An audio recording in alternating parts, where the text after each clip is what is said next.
Alors là, j'entends des rouges-gorges. Tous les naturalistes, en gros, savent reconnaître les chants des oiseaux assez familiers. Mais ce qui se passe sous l'eau, le monde des poissons, lui, il nous est totalement inconnu. Pourtant, les poissons sont assez proches de nous. On descend d'un vertébré qui vient de l'eau.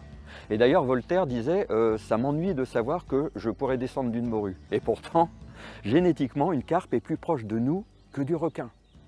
On va essayer d'en découvrir un petit peu plus sur les poissons. Un des rares poissons que tout le monde reconnaît, en dehors du brochet, c'est la carpe. Des carpes, il y en a partout. Et ce qui est détonnant, c'est ces grosses lèvres. On dirait une actrice liftingée, vous voyez ce que je veux dire, je ne donnerai pas de nom. Et cette grosse bouche sert à attraper un petit peu tout ce qui se trouve dans les sédiments. Donc c'est un vrai aspirateur qui fait beaucoup de fumée d'ailleurs. Et les carpes ont tendance à troubler l'eau. Et c'est le cas ici, l'eau assez trouble à cause des carpes. Les carpes, ça mange un peu de tout, hein, des débris végétaux, des petits animaux, enfin tout ce que ça trouve, c'est un aspirateur.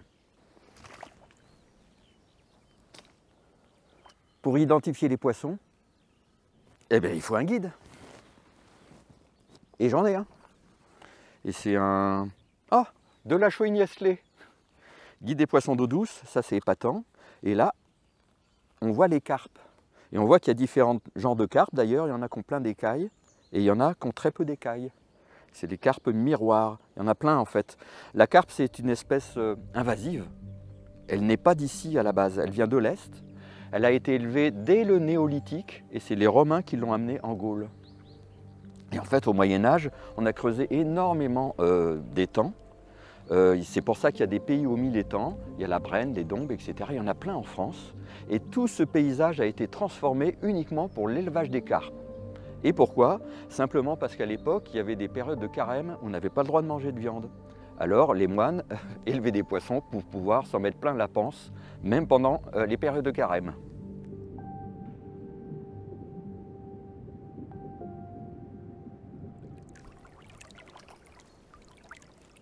Observer les carpes, c'est pas de la tarte.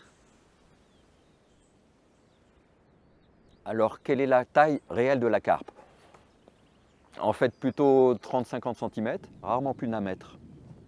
Donc quand elle avance dans un banc de petits poissons, c'est les petits poissons qui fuient.